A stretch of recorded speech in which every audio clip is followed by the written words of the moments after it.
Hello guys, namaste, welcome or welcome back to my channel. My name is Pragya and I have been selected as a government teacher through BPSC TRE2 exam. So आज हम इस video में क्या बात करने वाले हैं जो आपको थंबनेल से पता चल गया होगा that we are going to talk about all about the study timetable. कैसा हमारा स्टडी टाइम टेबल रहना चाहिए, मेरा कैसा टाइम टेबल था।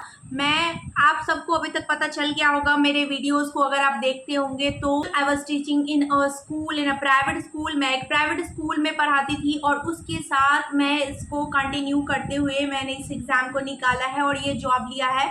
तो ये कोई बड़ी बात नहीं है। आप एक अगर आप एक होम मेकर भी होंगे, दैट मीन्स अगर आप एक हाउस वाइफ भी हैं या फिर अगर आप फुल टाइम स्टूडेंट हैं तो किस तरह से अपने टाइम को डेडिकेट कर सकते हैं, कैसा आपका टाइम टेबल होना चाहिए।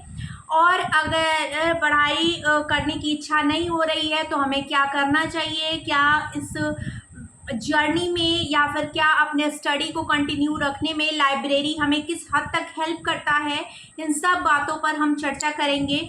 और मैं अपने भी टाइम टेबल के बारे में बताऊंगी, मैं कैसे पढ़ाई करती थी मैं वो भी बताऊंगी, मेरा पूरे दिन का स्केड्यूल क्या होता था, मेरी पूरे दिन की दिनचर्या क्या होती थी अपने पढ़ाई को करने के लिए, मेरी स्ट्रेटजी क्या होती थी, कैसे मैं हर सब्जेक्ट को टाइम दे पाती थी नहीं दे पाती थी, उन सब पे मैं चर्चा करूँगी।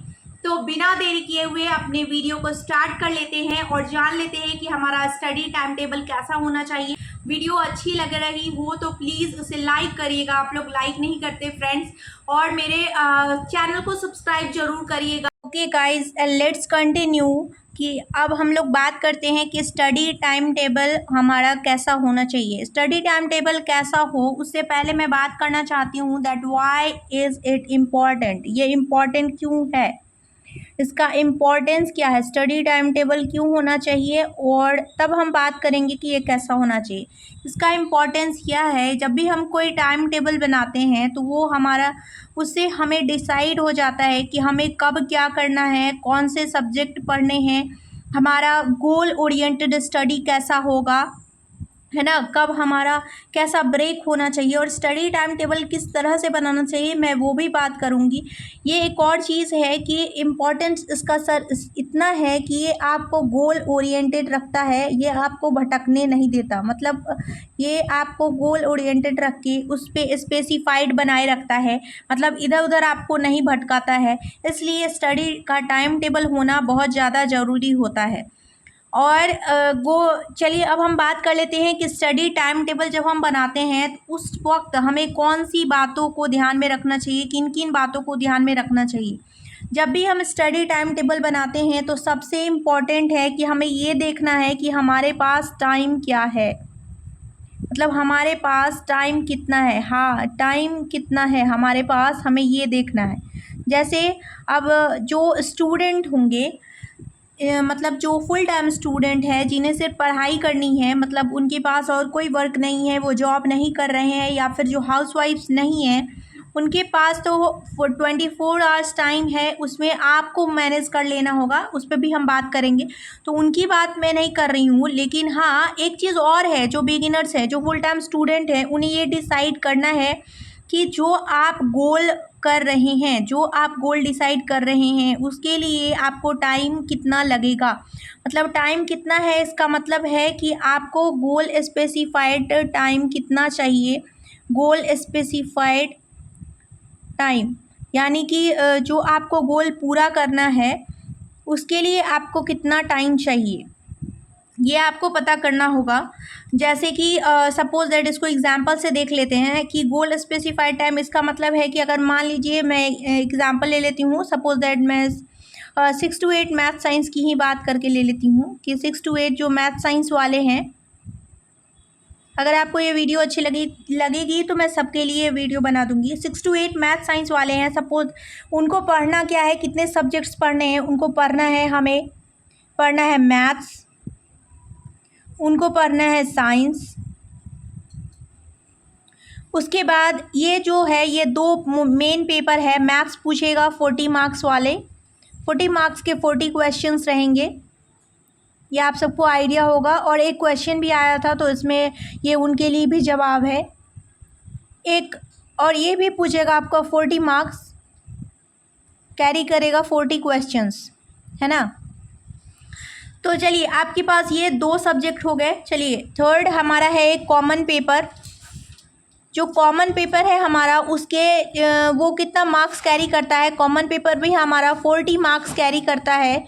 और इसमें क्वेश्चंस कितने होते हैं, तो ये भी क्वेश्चन कैरी करता है, अपने पास 40 क्वेश्चंस कैरी करता है। तो चलिए अब कॉमन पेपर में भी आपको पढ़ना कौन कौन सा सब्जेक्ट है। कॉमन पेपर में आपको पढ़ना है हिस्ट्री। हिस्ट्री में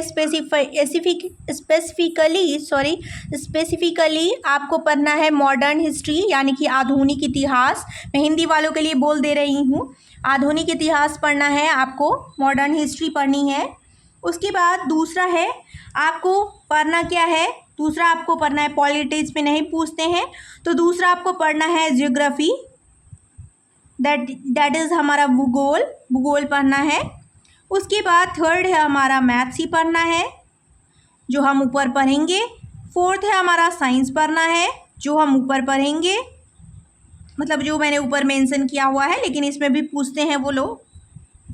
और एक और चीज़ होती है जो है हमारी करंट अफेयर्स। चलिए तो अब इतने सारे सब्जेक्ट हमारे हो गए, तो अब गोल स्पेसिफाइड टाइम का मतलब क्या है कि हमने ये डिसाइड कर लिया कि हमारा गोल कौन सा है। हमारा गोल कौन सा है, हमारा गोल है to get a seat in 6 to 8 math science. 6 to 8 math science वाले सेक्शन में हमें एक सीट लेनी है। अब इस सीट के लिए हमें पढ़ना क्या क्या है, हमें पढ़ना है मैथ्स, हमें पढ़नी है साइंस, हमें पढ़ना है मॉडर्न हिस्ट्री यानी कि आधुनिक इतिहास, हमें पढ़नी है भूगोल, हमें पढ़नी है मैथ्स, हमें पढ़नी है साइंस, और हमें पढ़ना है करंट अफेयर्स। चलिए जब हम इनको डिवाइड करते हैं तो हमें पता है कि ये 8 क्वेश्चंस पूछते हैं और इसकी मार्क्स कितने होते हैं, 8 मार्क्स। भूगोल में हमारे क्वेश्चन कितने पूछते हैं, 8 प्रश्न पूछे जाते हैं और मार्क्स कितने कैरी करते हैं, ये 8 अंक कैरी करते हैं। इन सब में हमारा सेम टू सेम होता है, इन सब में हमारा सेम टू सेम होता है। करंट अफेयर भी हमारा ऐसे ही सेम टू सेम होता है। तो अब आपको एक चीज़ तो समझ में आ गई होगी कि सबसे ज़्यादा अगर कोई सब्जेक्ट नंबर कैरी कर रहा है, सबसे ज़्यादा जो किसी सब्जेक्ट से क्वेश्चन आ रहा है वो है हमारा सौदागर, यानी कि हमारे नंबर का सौदागर है हमारा ये मैथ, ये साइंस, मैथ साइंस। यानी कि अगर आप इसको कैलकुलेट करें तो आपको पता चलेगा कि मैथ्स में जो है 48 क्वेश्चन है, यानी कि ये आपको दिलाएगी 48 मार्क्स। साइंस में जो है 48 प्रश्न है और ये आपको दिलाएंगे 48 नंबर, 48 अंक। तो आपको ये पता चल गया होगा कि जब हम 48 कैलकुलेट करेंगे तो ये हमारा हो जाएगा 96, यानी कि 96 मार्क्स आपको ये 2 सब्जेक्ट से आ रहे हैं। अब आपके मन में ये सवाल आ रहा होगा, तो क्या ज़रूरी है और सब्जेक्ट पढ़ने का, हम सिर्फ गणित और विज्ञान पढ़ के भी नंबर ला सकते हैं? नहीं माय डियर फ्रेंड, ऐसे आप मिस्टेक कर जाएंगे, क्योंकि जब हम एग्ज़ाम देते हैं तो एग्ज़ाम में हमारा क्या होता है, हमारे ऊपर एक प्रेशर होता है एग्ज़ामिनेशन हॉल में। एग्ज़ामिनेशन हॉल में एक प्रेशर होता है बच्चों पर, और उस प्रेशर के चक्कर में हमारा क्या हो जाता है, क्वेश्चन हमारे गलत हो जाते हैं। तो सिर्फ अगर हम 2 सब्जेक्ट पढ़ के चलेंगे तो ऐसे नहीं होगा। अब हमें 40 मार्क्स के भी सारे सब्जेक्ट को ध्यान से पढ़ना होगा। हाँ, मेरा ये बताने का मकसद क्या था, मेरा ये बताने का मकसद है कि जो मोर स्कोरिंग सब्जेक्ट है, यानी कि जिन सब्जेक्ट को पढ़ने से ज़्यादा नंबर आ रहा है, जिन सब्जेक्ट के क्वेश्चंस ज़्यादा से ज़्यादा पूछे जा रहे हैं, उनको हमें थोड़ा ज़्यादा टाइम देना है। मतलब हम, या फिर पहले इसकी बात कर लेते हैं। तो अब हम इससे किस निष्कर्ष पे पहुंचते हैं, चलिए हम बात करते हैं आगे। अब हम इससे इसी निष्कर्ष पे पहुंचते हैं कि हमारा जो ज़्यादा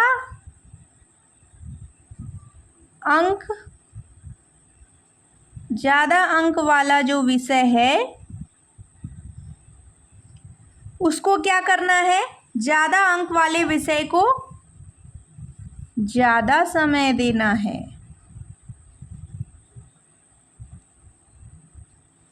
ज़्यादा अंक वाले विषय को ज़्यादा समय देना है। अब बहुत लोग ऐसे होंगे, दूसरा पॉइंट इससे हमारा निकल के आता है, आप हमसे पूछेंगे कि मैंने मैथ साइंस अगर जिनका स्ट्रॉन्ग है, यानी कि जो पहले से मैथ साइंस पढ़ लिए हैं और उन्होंने बहुत अच्छी तैयारी अभी तक कर रखी है, मतलब जो बीएड कर रहे होंगे या फिर जब से टीआरई की वैकेंसीज़ आ रही है, टीआरई 4 का अनाउंसमेंट होने वाला है, वो अपनी मेहनत को शुरू से ही कर रहे होंगे, तो उनके लिए क्या करना है, यानी कि आपका मैथ साइंस स्ट्रॉन्ग है तो आपका जो वीक पोर्शन है उसको समय ज़्यादा देना है ना। तो पहले हम बात कर लेते हैं ज़्यादा अंक वाला विषय, यानी कि उसको हम ज़्यादा टाइम देंगे। जैसे कि आपका मैथ साइंस है तो उसको, मैथ साइंस को हम ज़्यादा टाइम देंगे। मैथ और साइंस सेम नंबर के क्वेश्चन कैरी कर रहे हैं तो उनको सेम टाइम देना है, या फिर उसमें डिसाइड ज़्यादा अंक वाला विषय ज़्यादा समय। अब इसमें क्या हो जाएगा, इसमें कन्फ्यूजन ये होगा कि मैथ्स जो है ये भी 48 मार्क्स कैरी कर रहा है, या ये भी 48 क्वेश्चन पूछता है, और साइंस भी हमारा 48 क्वेश्चन पूछता है। तो कन्फ्यूज़न ये पैदा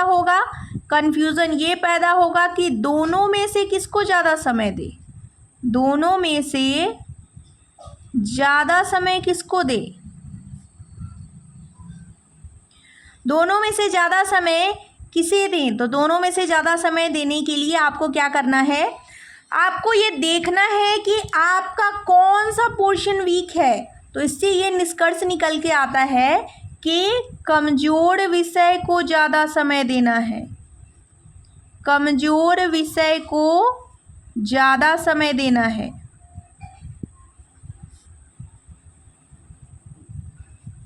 अगर और क्लासेस वाले ऐसी वीडियोस चाहेंगे तो मैं उनके लिए भी बना दूंगी। कमज़ोर विषय को ज़्यादा समय देना है तो आपको क्या कर लेना है, इसमें से मैथ कमज़ोर है तो मैथ को ज़्यादा समय दीजिए, साइंस कमज़ोर है तो साइंस को ज़्यादा समय दीजिए।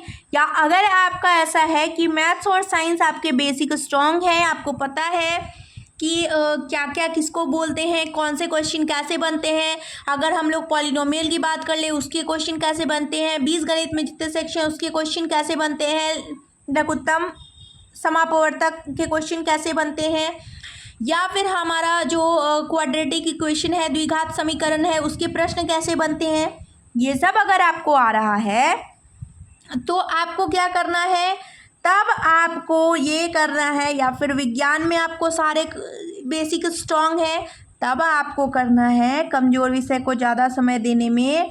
इसमें आपको डिसाइड कर लेना है, क्या डिसाइड करना है, पहला और दूसरे सेक्शन, 2 सेक्शन में डिवाइड करेंगे। एक हमारा हो जाएगा बेसिक्स के लिए टाइम देना है, यानी कि उसके पॉइंट्स, उसके नोट्स के लिए टाइम देना है, नोट्स रिवीजन के लिए।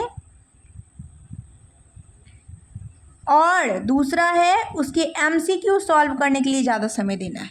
जिनका दोनों स्ट्रॉन्ग है उनकी बात है ये, जिनका जो अभी शुरू कर रहे हैं उनके लिए ये क्या है, ये किन के लिए है, ये जिनका स्ट्रॉन्ग है उनके लिए है।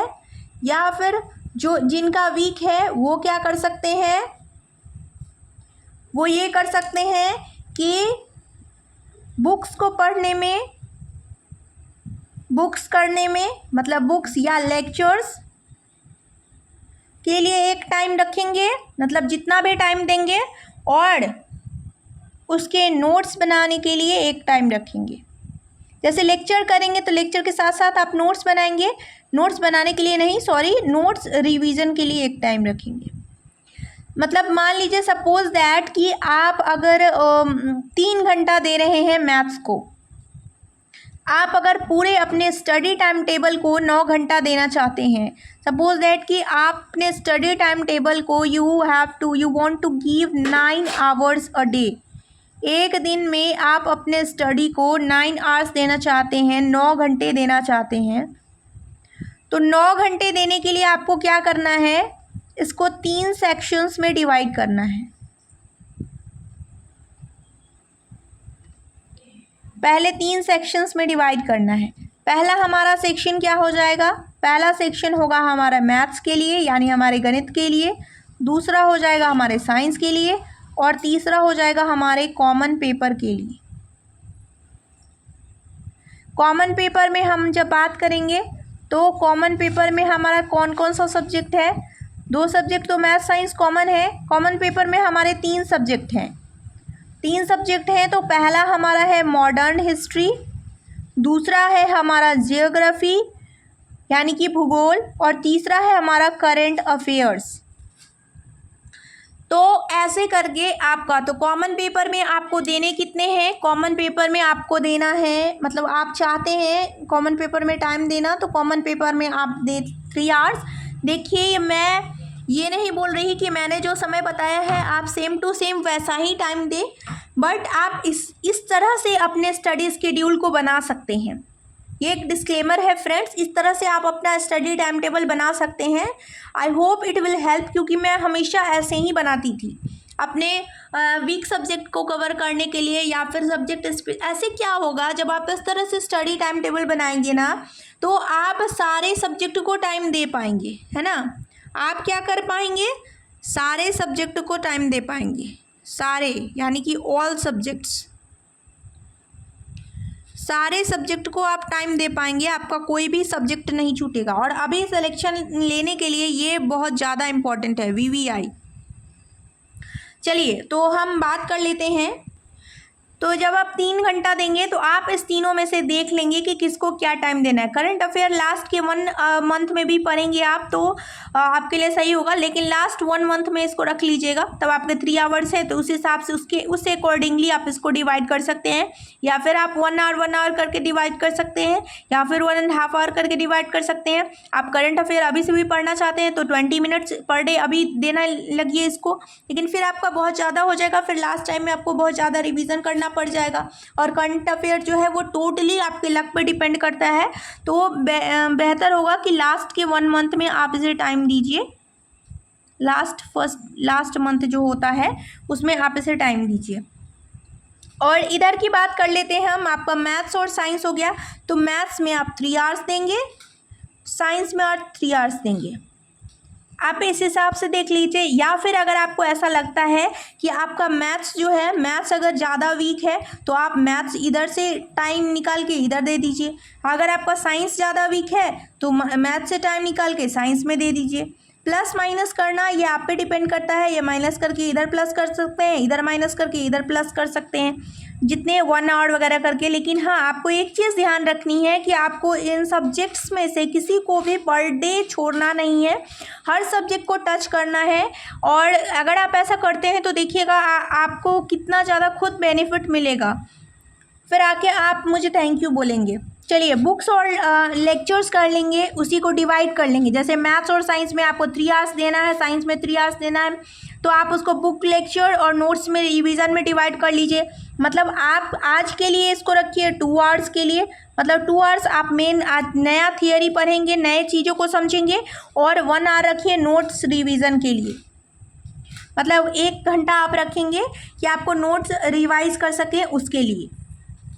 जब क्योंकि देखिए हमारा पढ़ाई के साथ साथ रिवीजन करना भी बहुत ज़्यादा ज़रूरी होता है। जैसे अगर आप मैथ्स में 3 घंटे की पढ़ाई कर रहे हैं तो मैथ्स में आप क्या करेंगे, मैथ्स में अगर आप 3 घंटे की पढ़ाई कर रहे हैं तो इसको आप डिवाइड कर लेंगे।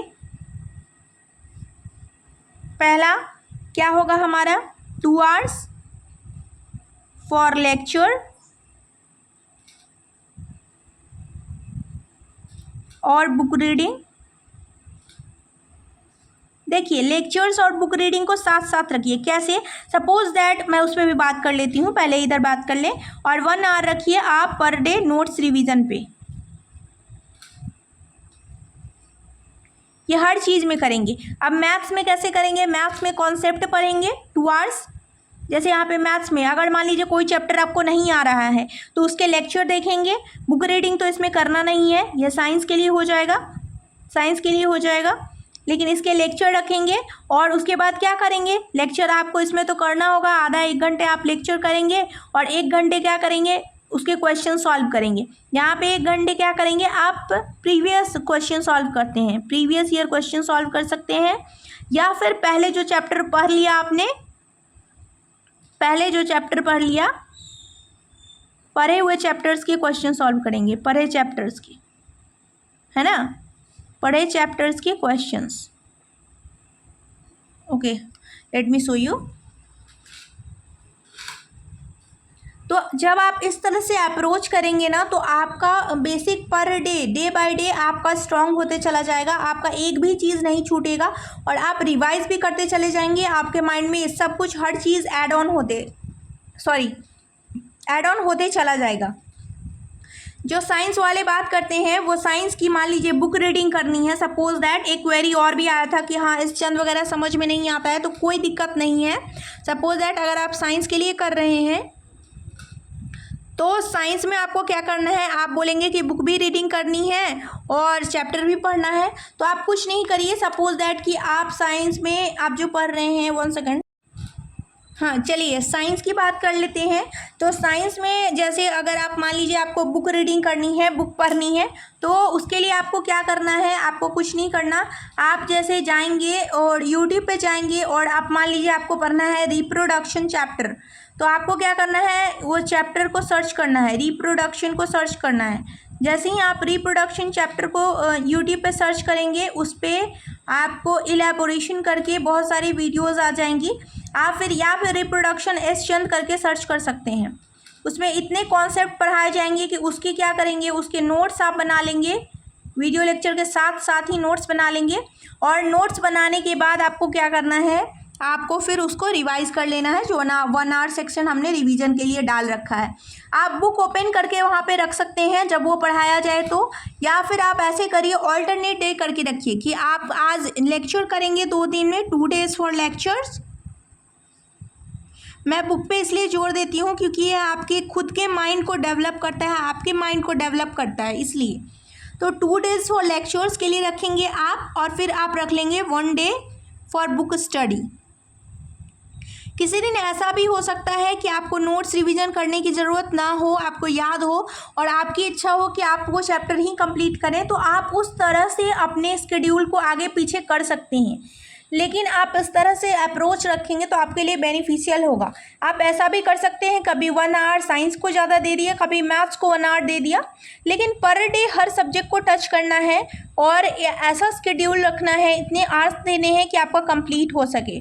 अब 9 आवर्स डे है तो इस तरह से कर सकते हैं। जो हाउस वाइफ्स हैं या फिर जो वर्किंग वुमेन हैं, तो वो जो हाउस वाइफ्स हैं, जैसा वर्किंग वुमेन है, मैं वर्क करती थी 7 आवर्स 8 आवर्स वर्क करती थी, तो मैं स्कूल में टाइम निकालने का कोशिश करती थी। स्कूल में टाइम निकालने का क्या मतलब है? वहाँ पे वर्क होता था, आई नो, लेकिन उसमें क्या करना है? जैसे आपको कुछ नोट्स पॉइंट वाइज नोट्स रखने हैं पेज में। जब आपका लीजर पीरियड हो, जब आपका खाली पीरियड हो, तो उस टाइम आप पढ़ सकते हैं। जो हाउस वाइफ्स हैं वो क्या कर सकते हैं? वो उस टाइम अपना लेक्चर, जैसे जब वो कुकिंग करते हैं उस टाइम कोई लेक्चर चला के देख सकते हैं, कोई MCQ की वीडियो चला के देख सकते हैं। लेक्चर चला के देख लेंगे हिंदी वाले तो वो आसानी से हो जाएगा, जिनका मतलब है बेसिक आपने पढ़ रखा है। जैसे बुक पढ़नी हो तब तो आप शांति से ही पढ़ेंगे, लेकिन जो भी हाउस वाइफ्स हैं उनके लिए, जो वर्किंग है, उनसे थोड़ा ज़्यादा ही टाइम होता है। अगर कैसे हो सकता है? अब आप बोलेंगे कि हाँ आपके पास काम है ये वो, लेकिन हाँ काम तो सबके पास है, लेकिन सिलेक्शन लेने के लिए आपको थोड़ा सा मैनेज करके चलना पड़ेगा। आपको भी 7 आवर्स तो निकालने पड़ेंगे, 6 आवर्स तो आप आसानी से निकाल सकते हैं। मॉर्निंग में जब भी आप करते हैं, मॉर्निंग में जब भी आपको कोई काम करना होता है, मैंने लास्ट वीडियो में भी डिस्कस किया था, आपको अगर 6 बजे काम शुरू करना होता है तो आप 5 बजे उठ जाइए, 5 बजे शुरू करना होता है तो 4 बजे उठ जाइए। और मॉर्निंग में 1 to 1.5 आवर्स की शिफ्ट लगा लीजिए। अभी आप सेक्रीफाइस करेंगे तो आपके लिए आगे के लिए अच्छा होगा, है ना। तो आप इस तरह से कर सकते हैं। मॉर्निंग में जब 1.5 आवर की शिफ्ट लगा लेंगे, फिर अपने खाना वगैरह को, ब्रेकफास्ट वगैरह को कंप्लीट करने के बाद, ब्रेकफास्ट बनाने के बाद अब सब कुछ भी नहीं रहिए, मतलब कि आपको पूरे घर क्लीन करने हैं, पूरे घर का झाड़ू पोछा करना है, सब कुछ साफ़ सफाई करनी है, नहीं करिए। आप फिक्स टाइम रखिए। आप भी अपने काम का रूटीन बनाइए कि हाँ मैं ब्रेकफास्ट इतने देर में रेडी कर लूँगी, मैं सब्जी इतने देर में काट लूँगी। या फिर हेल्प ले सकते हैं आप, बच्चे बड़े हैं तो बच्चों से हेल्प ले सकते हैं, हस्बैंड से हेल्प ले सकते हैं, फैमिली मेम्बर्स से हेल्प ले सकते हैं, प्यार से समझा के सबसे हेल्प ले सकते हैं। और इस तरह से आप करेंगे तो आपके लिए समय निकालना कोई बड़ी बात नहीं है। 6 से 7 घंटे, 8 घंटे भी आप आराम से निकाल सकते हैं। दोपहर में आफ्टरनून शिफ्ट आप लगा लीजिए 2-2.5 घंटे की। उसके बाद इवनिंग शिफ्ट आप 1.5 आवर्स की लगा सकते हैं।